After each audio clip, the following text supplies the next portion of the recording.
कहानी का पूरा आनंद लेने के लिए कहानी के पिछले सभी भागों को ज़रूर देखें। उसका लिंक मैं आपको डिस्क्रिप्शन बॉक्स में दे दूँगी और साथ में कमेंट बॉक्स में पिन भी कर दूँगी, तो आप वहाँ से भी जाकर देख सकते हैं। काम्या बाहर आकर खड़ी हो गई थी और दोनों हाथों से अपना चेहरा ढक लेती है। उसे अपने कंधे पर किसी का हाथ महसूस होता है तो वो झट से आंखें खोल पीछे मुड़ जाती है। काम्या बोली, आयशा। आयशा उसका हाथ पकड़कर बोली, मेरे साथ चलो। काम्या बोली, कहाँ? आयशा बोली, कोई सवाल नहीं, बस साथ चलो। वो उसका हाथ पकड़कर एक रूम में ले आती है। काम्या उस रूम को देख हैरान हो जाती है क्योंकि वहाँ चारों ओर दीवारों पर एक लड़की की बड़ी सी तस्वीर लगी थी। किसी में अकेले, किसी में अर्श आयशा के साथ, किसी में रियांश भी था और एक तस्वीर सेम वही थी जो उसने घर पर देखी थी। किसी में वो संजना जी और राघव जी के साथ थी। काम्या हैरानी से बोली, ये लड़की तो अंश के साथ फोटो में जो थी वही, पर तुम सबके साथ भी कैसे? आयशा बोली, ये नवी है, अर्श की मुंह बोली बहन, और हाँ, तुम्हारे अंश का प्यार भी। तुम्हें पता है ये हमें जिस हाल में मिली थी इसका बचना मुश्किल था तो हम इसे घर ले आए थे। 2 साल तक ये कोमा में थी, हमें इसके बारे में कुछ नहीं पता था, नाम भी नहीं। जब हम घर पर नहीं होते तो कभी कभी रियांश भी इसका ख्याल रखता था। 2 साल बाद जब ये कोमा से बाहर आई तो इसे कुछ भी याद नहीं था, अपना नाम तक नहीं, तो हमने इसे नवी सिंघानिया नाम दिया। इसकी और रियांश की दोस्ती हो गई थी। जो कुछ भी ये अर्श और मुझसे भी नहीं बोल पाती वो ये रियांश से कह पाती थी। इनकी दोस्ती बहुत गहरी हो गई थी और ये दोस्ती ही रियांश के लिए कब प्यार में बदल गई कोई जान ही नहीं पाया, रियांश खुद भी नहीं। नवी जब लखनऊ गई तो उसे सब याद आ गया। उसका रियल नेम अनिका है और वहाँ जाने के बाद वो अपनी फैमिली में बिजी हो गई। कभी कभी ही रियांश से बात करती थी, तब इसे एहसास हुआ कि इसने नवी को अपनी ज़िंदगी में क्या जगह दे रखी है, और जब उसे बतानी चाहिए तो उससे पहले ही नवी ने इसे बताया कि वो यूवी से प्यार करने लगी है। ये जानकर रियांश टूट गया था और वो उसी दिन दिल्ली वापस आ गया। अथर्व और अनिका दोनों ही एक दूसरे से बेइंतहा मोहब्बत करते हैं, ये जानने के बाद रियांश ने अपने दिल की बात का कभी किसी से नहीं कही, सिर्फ इसलिए कि वो अपने दोस्त यूवी और अपने प्यार को दुखी नहीं देख सकता था। यह अथर्व और अनिका की शादी हो गई थी, उनका एक बेबी भी है अब। इन सब में बस एक चीज़ ही बुरी हुई कि रियांश सब बहुत चुप रहने लगा था और किसी से भी कुछ नहीं कहता था। इसी सब में उसे सिगरेट और ड्रिंक की भी लत लग गई, वरना पहले वो ये सब नहीं करता था। उसे प्यार हुआ, इसमें उसकी क्या गलती थी जो उसने खुद को ही सज़ा देनी शुरू कर दी। काम्या, तुम्हारे साथ रहने पर वो बहुत हद तक खुश रहने लगा था, खुलने लगा था एक बार फिर वो सबके साथ। मैंने देखा है उसकी आंखों में तुम्हारे लिए केयर, परवाह सब, और शायद प्यार भी। नवी को भूल कर किसी और को एक्सेप्ट करना इतना आसान नहीं है उसके लिए कि वो तुम्हें तुरंत ही समझने लगता। तुम बहुत अच्छी हो काम्या और तुम्हारी आंखों में मुझे उसके लिए प्यार दिखता है। तुम ऐसे कैसे अपने प्यार को बीच राह में छोड़कर जा सकती हो? वो तो है ही गधा, लेकिन तुम्हें तो अपने रिश्ते को संभालना चाहिए। उस इडियट के दिल में भी तुम्हारे लिए फीलिंग है जो उसे समझ में नहीं आ रहा अभी। तुम्हें उसे अपने प्यार का एहसास दिलाना होगा काम्या। उसे ऐसे छोड़कर जाना, ये तो तुम सही नहीं कर रही ना। मुझे जो बोलना था, समझाना था, मैंने कह दिया। बाकी रिश्ता तुम दोनों का है तो फैसला भी तुम्हारा ही होगा। काम्या, जो बहुत ही ध्यान से उसकी बातें सुन रही थी, आयशा के चुप होते ही वो उसके गले लग जाती है। Thank you, thank you, thank you so much Ayesha, मुझे सब सच बताने के लिए। मैं अपने अंश से दूर कभी रह भी नहीं सकती। इनफैक्ट उनके बिना तो मेरी ज़िंदगी कुछ भी नहीं है। मैं सब सही कर दूंगी। एंड सॉरी उस दिन जो भी तुम्हें कहा। वो खुश होते हुए बोली तो आयशा उसकी पीठ पर हाथ फेरते हुए बोली, मुझे बुरा नहीं लगा, बस मेरे दोस्त खुश रहें। अब उसे भी जाकर मना लो। तुम बिना बताए घर से चली गई थी, इस बात से बहुत नाराज़ है। काम्या ने मुस्कुराकर हाँ में सिर हिला दिया और दोनों ही बाहर आ गईं।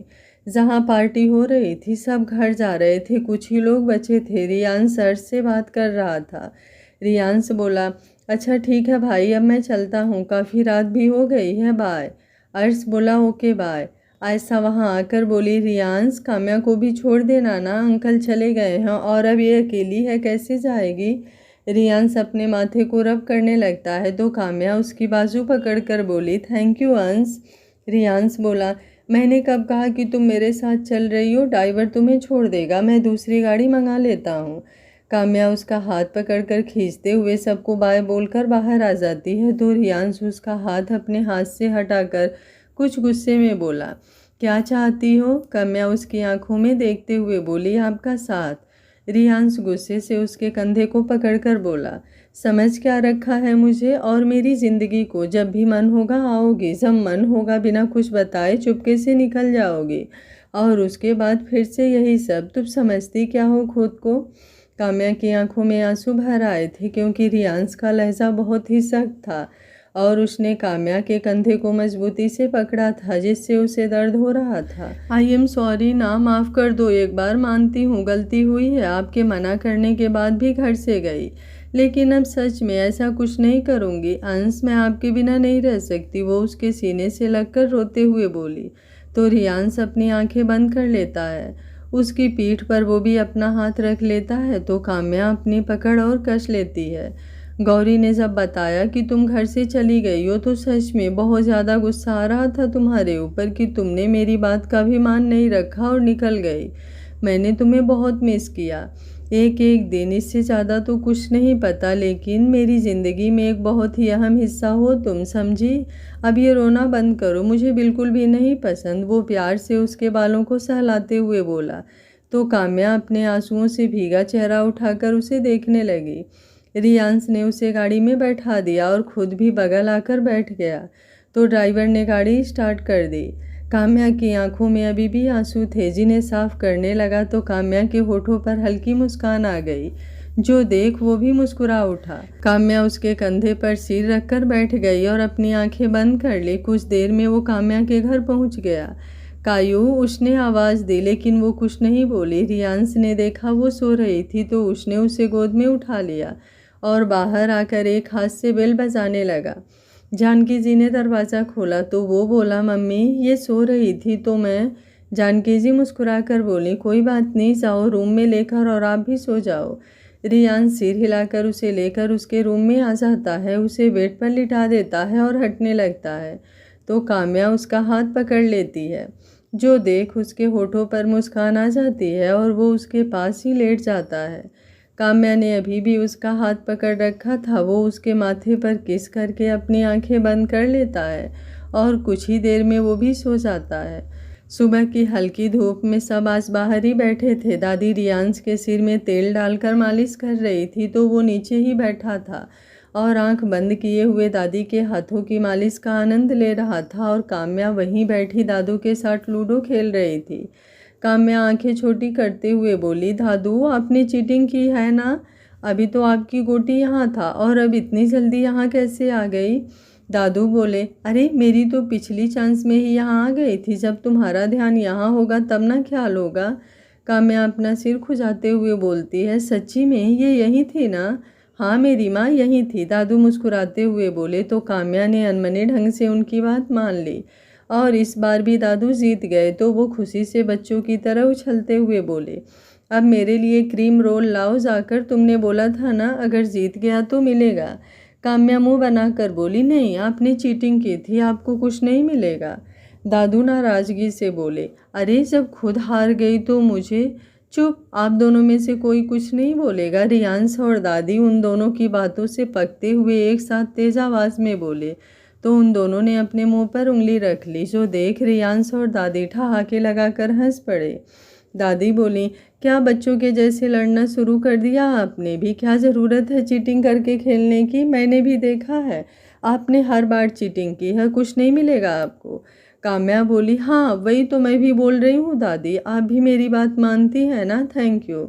रियांश बोला, ओ दादी बहू की जोड़ी, चाहे जैसे भी हो मेरे दादू ही जीते हैं, समझी? तो उन्हें तो कुछ मत बोलो और तुम दादू को ला कर दो क्रीम रोल। काम्या पैर पटकते हुए लाकर दादू को क्रीम रोल देने लगी तो सब उसका मुंह देखकर हंस पड़े। मन ही मन वो रियांश को बोलती है, आपको तो मैं बताती हूँ। कायू पानी गर्म है ना, मुझे नहाना है, वो उठते हुए बोला तो काम्या ने दांतों तले जीभ दबा ली। रियांश अब उसे घूरने लगा तो अंदर भागते हुए बोली, बस आधे घंटे बाद नहा लेना, मैं भूल गई थी। रियांश ने अपना सिर पीट लिया और वो भी उसके पीछे रूम में आ गया। रियांश जब नहाने चला गया तो काम्या की नज़र कुछ ही दूरी बालकनी के पास पड़े आधे जले सिगरेट पर गई। वो बालकनी की ओर बढ़ गई तो देखा 2-4 सिगरेट और पड़े थे। ये देखते ही उसका माथा ठनक गया और वो गुस्से से अंदर आ गई। ये कपड़े ही सेट कर लेती हूँ कबर्ड में, जब तक महाशय नहा कर आते हैं फिर बताती हूँ इन्हें आज मैं, सोच उसने बैग खोल दिया और जैसे ही कबर्ड खोला उसमें के सारे कपड़े जो भूसे की तरह भरे थे सब काम्या के ऊपर गिर जाते हैं और वो गुस्से से अपनी आंखें बंद कर लेती है। बाथरूम का दरवाज़ा खुलने की आवाज़ आते ही वो नीचे गिरे कपड़े उठाकर उस ओर फेंकने लगती है जो सीधा जाकर रियांश के मुंह पर पड़ते हैं। पागल हो गई हो क्या, वो कपड़ा मुंह से हटाते हुए बोलता है। तब तक काम्या और कपड़े उसके ऊपर फेंकने लगती है। कायू स्टॉप यार, क्या कर रही हो ये सब, वो आगे बढ़ते हुए बोला। मैं क्या कर रही हूँ, और आपने क्या बना रखा है इस रूम में, पूरा का पूरा कबाड़ खाना। कबर्ड में कपड़े ऐसे रखे जाते हैं कबाड़ की तरह, खोलते ही सब मेरे ऊपर गिर गए। और तो और ये सब कितने गंदे हैं, धुलने को भी नहीं दिए, सिर्फ निकाल कर रखना था बाहर, गौरी धुलने को दे देती।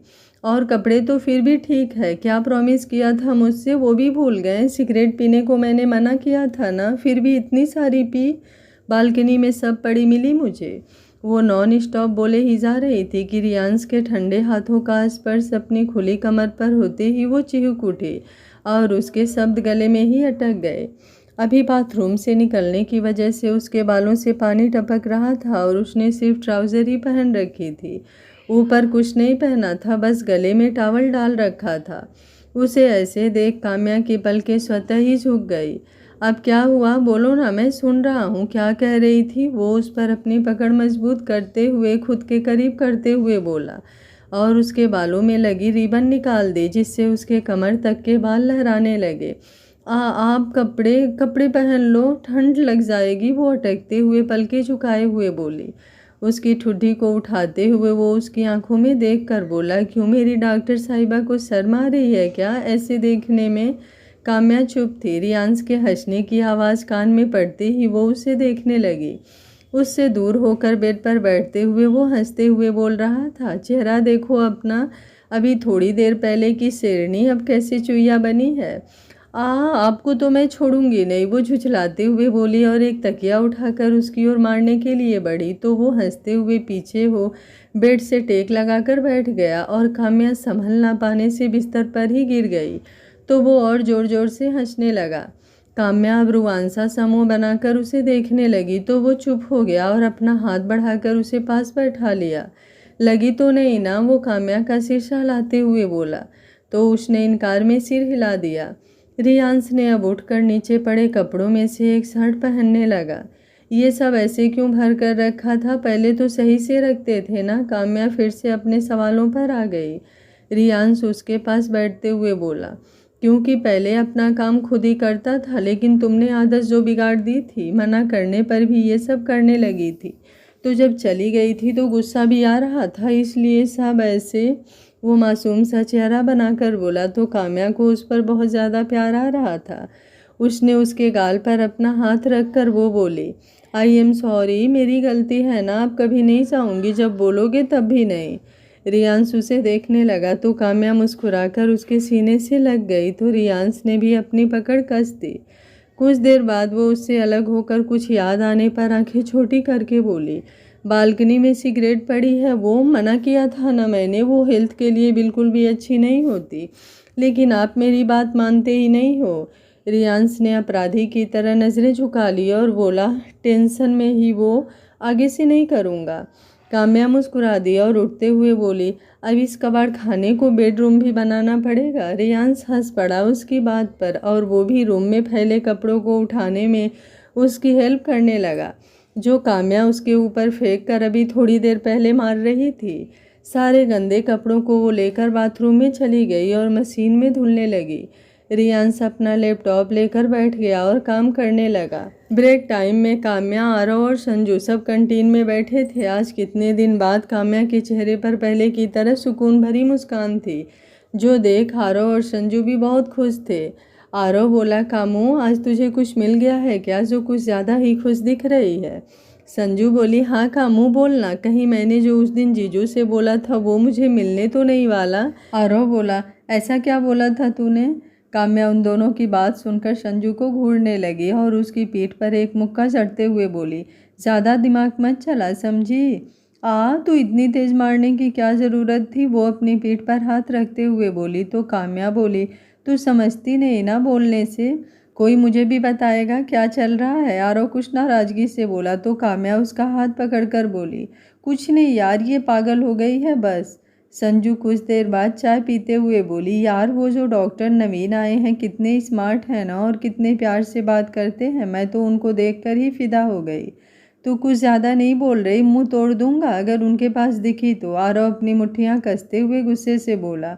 तो संजू और काम्या उसे हैरानी से देखने लगे। आरू, तू इतना गुस्सा क्यों हो रहा है? वो बता ही तो रही है ना कौन सा अभी जाकर उसे डेट करने वाली है। काम्या बोली तो उसने कुछ नहीं कहा।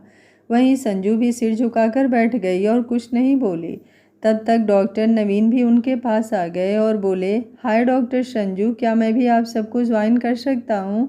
या श्योर, वो हल्का मुस्कुरा कर आरव को देखते हुए बोली। तो वो भी बैठ गए। वहीं आरव तुरंत उठकर खड़ा हो गया। लगता है डॉक्टर आरव को मेरा यहाँ बैठना पसंद नहीं आया, वो मजाकिया अंदाज में बोले। तो संजू उसे देखने लगी। नहीं, ऐसी कोई बात नहीं है डॉक्टर, आरव ऐसा नहीं है, काम्या बोली और आरव का हाथ पकड़ उसे बैठने का इशारा किया तो वो बैठ गया। कुछ देर बाद सब अपने अपने केबिन में चले गए। संजू पेशेंट को देखने के बाद जैसे ही फ्री हुई, नवीन उसके पास आ गया और किसी केस के बारे में दोनों डिस्कस करने लगे।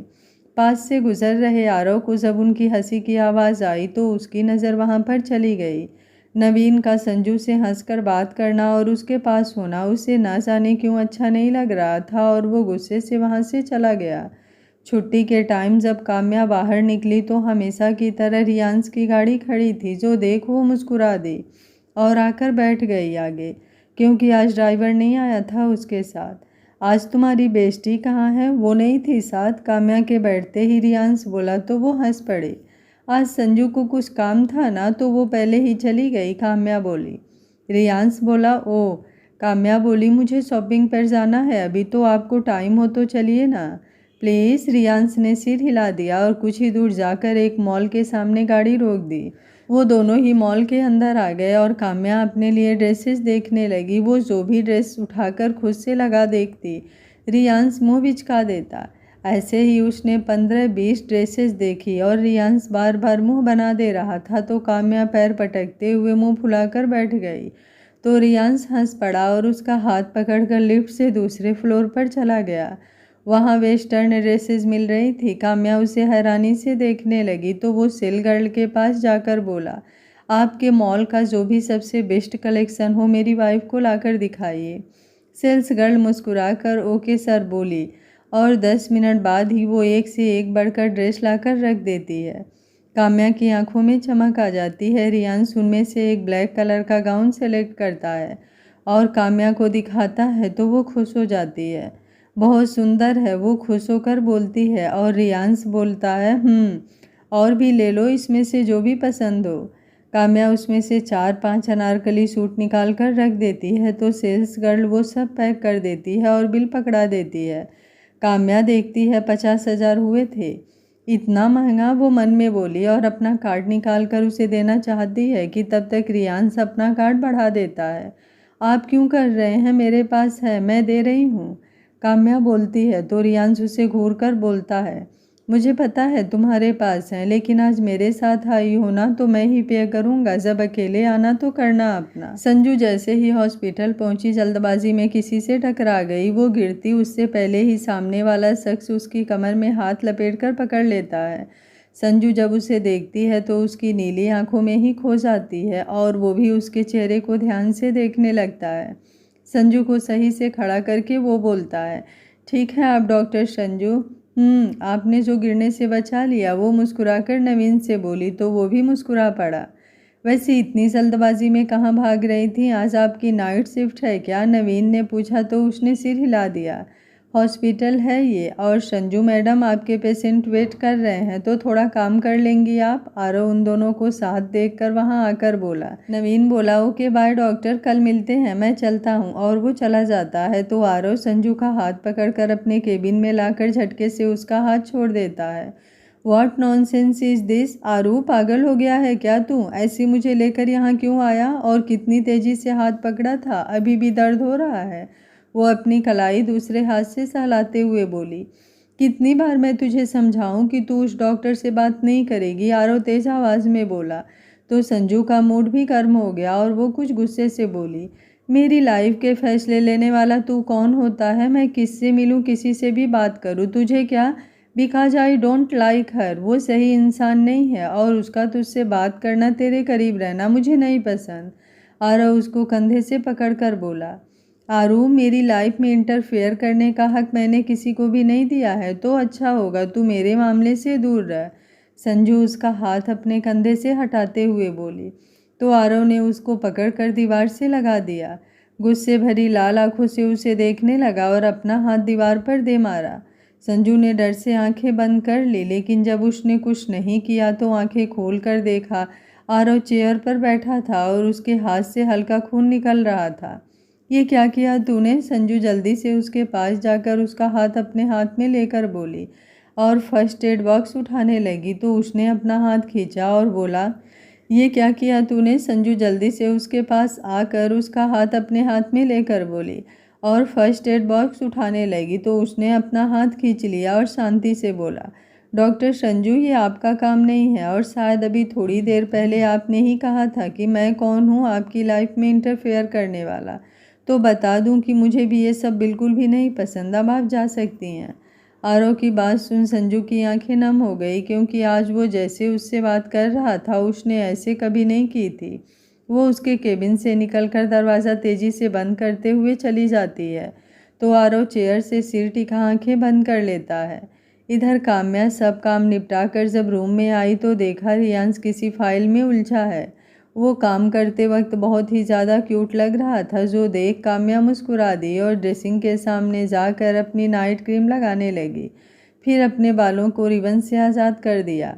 रियांश ने एक नज़र उस पर डाली और फिर से अपने काम में लग गया। काम्या क्रीम लगाने के बाद आकर उसके बगल में बैठ गई और उसकी बाह पकड़कर उससे सिर टिकाकर बैठ गई। क्या हुआ? रियांश अपनी नज़रें फाइल पर ही गड़ाए हुए बोला। तो काम्या ने उसकी फाइल बंद कर दी। अब वो कुछ झुँझला कर तेज आवाज़ में बोला, यार तुम कभी सीधे तरीके से नहीं रह सकती ना? कितना इम्पोर्टेंट काम कर रहा था मैं। काम्या उदास हो गई। उसने फाइल खोल दी और बेड की पास से टेबल से अपना लैपटॉप उठाकर बैठ गई। रियांश ने उसका उदास चेहरा देखा तो उसे बुरा लगा और वो अपनी फाइल्स उठाकर उसके बगल में आकर बैठ गया। काम्या उससे थोड़ी दूर खिसक गई। रियांश भी मुस्कुराकर उसके और पास खिसक गया। काम्या फिर थोड़ा दूर हुई तो वो फिर से उसके करीब खिसक गया। काम्या अब चिढ़कर बोली, क्या है, जाकर काम करो ना। क्या है, जाकर काम करो ना। रियांश ने उसके कहे शब्द दोहराए तो काम्या उंगली उसकी ओर दिखाकर बोली, आपको तो मैं। रियांश भी उसी टोन में अपनी उंगली उसकी उंगली से उलझाकर बोला, आपको तो मैं। मुझे कॉपी करना बंद कीजिए, वो गुस्से से बोली। मुझे कॉपी करना बंद कीजिए, वो भी उसकी ही तरह एकदम मुंह करके बोला। तो काम्या ने लैपटॉप तकिया उठाकर उसे मारना शुरू कर दिया। अरे बस बस, अब क्या इस मासूम की जान लोगी? वो उसका हाथ पकड़ते हुए रोकने की कोशिश में बोला तो वो अपनी आंखें छोटी करके बोली, मासूम और आप सिर्फ शक्ल से हैं। वो बोली तो रियांश ने अपना निचला होठ दांतों तले दबा लिया और हल्का सा मुस्कुरा दिया। काम्या ने उसे ऐसे देख उसके गाल को चूम लिया और बोली, कितने क्यूट लग रहे हो। उसके किस करने से वो हड़बड़ा गया और दूर होते हुए बैठ गया। तो काम्या उसके करीब जाकर उसके बाल बिगाड़कर बोली, मेरे प्यारे शर्मीले पति देव। रियांश उसे हटाकर अपना काम करने लगा तो काम्या हंस पड़ी और लैपटॉप उठाकर उसमें रिपोर्ट्स चेक करने लगी। करीब 2 घंटे बाद जब रियांश का काम खत्म हो गया और वो अपनी फाइल्स और बुक रखने उठा तो देखा काम्या अपने पैरों पर लैपटॉप और उस पर सिर रखे सो रही थी। अपना सामान रखने के बाद उसने काम्या का सिर धीरे से उठाया और लैपटॉप टेबल पर रख दिया। उसे उठाकर सही से लिटाने के बाद उसने ब्लैंकेट उड़ा दिया और उसके बालों पर हाथ फेरता हुआ बोला, दिन भर शैतानी और मुझे तंग करने से बाज नहीं आती। अब देखो कितनी प्यारी सी मासूम सी लग रही है सोते हुए। उसके माथे को चूमने के बाद वो दूसरी साइड आकर लेट गया और लाइट्स ऑफ कर दी। सुबह रियांश बोला, कायू यार मैक्स को गौरी खिला देगी, तुम थोड़ा जल्दी आकर रेडी हो जाओ, लेट हो रहा है मुझे, वरना फिर अकेले जाना। रियांश रेडी होते हुए काम्या को आवाज़ देने लगा जो बाहर बैठी मैक्स को कुछ खिला रही थी। रियांश की आवाज़ सुन वो भागते हुए रूम में आ जाती है और ड्रेसिंग से वॉच उठाकर पहनने लगती है। फिर जल्दी से बालों का जूड़ा बनाती है और कबर्ड से दूसरा दुपट्टा उठा लेती है और अपना वाइट कोट हाथ में लेकर रियांश के सामने खड़ी हो जाती है। रियांश बोला, गुड, चलो अब। काम्या आगे बढ़ जाती है तो रियांश की नज़र उसके खुल रहे मंगलसूत्र पर जाती है। कायू रुको, वो बोलता है तो काम्या जहाँ थी वहीं रुक जाती है। वो जाकर उसका मंगलसूत्र बंद करने लगता है। काम्या उसका स्पर्श अपनी गर्दन पर होते ही उसकी आंखें बंद हो जाती है। अंश, वो धीमे से बोलती है क्योंकि रियांश के होठ उसकी पिछली गर्दन को छू रहे थे। उसके हाथ अपने दुपट्टे पर कस जाते हैं। हो गया, रियांश उसके मंगलसूत्र को दांत से दबाकर टाइट करके बोलता है और दूर हट जाता है। काम्या तो अभी भी भूत बनी अपनी जगह पर खड़ी थी। कायू चलो यार, अब जल्दी, लेट हो रहा है मुझे बहुत। काम्या के आगे ना बढ़ने पर रियांश, जो कि रूम से बाहर निकल गया था, दोबारा उसके पास आकर उसका हाथ पकड़ते हुए बोला तो काम्या ने बस गर्दन हिला दी और वो उसके साथ बाहर निकल गई। वो रास्ते में जा रहे थे कि अचानक ही उनकी गाड़ी के सामने एक साधु बाबा आ गए और ड्राइवर को अचानक ही गाड़ी रोकनी पड़ी, जिससे काम्या का सिर विंडो से टकराते हुए बचा क्योंकि रियांश ने अपना हाथ लगा दिया था। दिमाग खराब हो गया है तुम्हारा? ऐसे इतनी तेजी से कोई ब्रेक मारता है क्या? अभी कायू को कितनी चोट आ सकती थी, इडियट। रियांश ड्राइवर को बिगड़ते हुए बोला। ड्राइवर डरते हुए बोला, सो सॉरी सर, लेकिन अचानक से वो बाबा सामने आ गए। रियांश बोला, कोई ज़रूरत नहीं है साथ जाने की, घर जाओ, मैं ड्राइव कर सकता हूँ, निकलो अभी। रियांश उसे 1000 का नोट पकड़ाते हुए बोलता है तो वो जल्दी से पैसे लेकर उतर जाता है क्योंकि रियांश का गुस्सा वो बहुत अच्छे से जानता था। वहीं काम्या रियांश को खुद की इतनी परवाह करते देख मन ही मन मुस्कुरा देती है। वो दोनों गाड़ी से बाहर निकलते हैं तो वो साधु बाबा बोलते हैं, हर हर महादेव, हर हर महादेव। काम्या झुककर उनके पैर छूते हुए बोलती है, प्रणाम बाबा। वो अपना हाथ सामने करके आशीर्वाद देते हुए बोलते हैं, सदा खुश रहो बच्चा, बिल्कुल भगवान शिव और माँ पार्वती की सी जोड़ी है तुम दोनों की। ये सुन काम्या मुस्कुरा उठती है। लेकिन बच्चा, तुम्हारी ज़िंदगी इतनी भी आसान नहीं है, बहुत से संकटों का सामना करना पड़ेगा तुम्हें। मृत्यु संकट भी तुम पर मंडरा रहा है। वो रियांश की ओर देखकर बोलते हैं तो काम्या के चेहरे पर डर के भाव आ जाते हैं। वो हाथ जोड़कर बोलती है, ये क्या बोल रहे हैं आप बाबा? मेरे पति की रक्षा करने का कोई तो उपाय होगा ना? रियांश काम्या का हाथ पकड़कर बोला, इन लोगों की बातें सुनकर क्यों परेशान हो रही हो? कुछ नहीं होगा, जब मरना होगा तो मर जाऊंगा, चलो अभी। चुप, कैसी बातें कर रहे हैं आप? अब एक शब्द भी नहीं बोलेंगे। काम्या डर और गुस्से से तेज आवाज़ में बोली और बाबा से बोली, बाबा आप इनकी बात का बुरा मत मानिए, प्लीज़ बताइए ना। बहुत प्यार करती हो ना अपने पति से, चिंता मत करो बच्चा, मृत्यु संकट उसके ऊपर मंडरा रहा है लेकिन उसका निवारण भी तुम ही कर सकती हो। इन्हें अकेले मत पड़ने देना, जब तक तुम इसके साथ हो कोई कुछ नहीं बिगाड़ सकता, स्वयं वो ऊपर वाला भी नहीं। बस तुम्हें उस पर भरोसा रखना है और हो सके तो आज से 1 हफ्ते तक बिल्कुल इसकी परछाई की तरह साथ रहना। बाकी तो महादेव के ऊपर है सब। वो मुस्कुराकर बोलते हैं और गायब हो जाते हैं। उनके गायब होने से काम्या के साथ रियांश भी हैरान हो जाता है, लेकिन फिर भी वो गाड़ी में बैठ जाता है और काम्या को भी बैठने को बोलता है। बाबा की बातों की वजह से काम्या की आंखों में आंसू भर आए थे।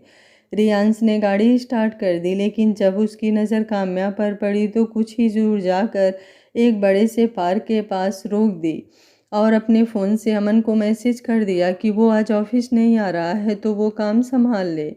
अपनी सीट बेल्ट खोलकर वो काम्या की ओर झुका और उसके आंसू साफ करने लगा तो काम्या मासूमियत से उसे देखने लगी। उसने काम्या का सीट बेल्ट खोला और दोनों बाहर आ गए।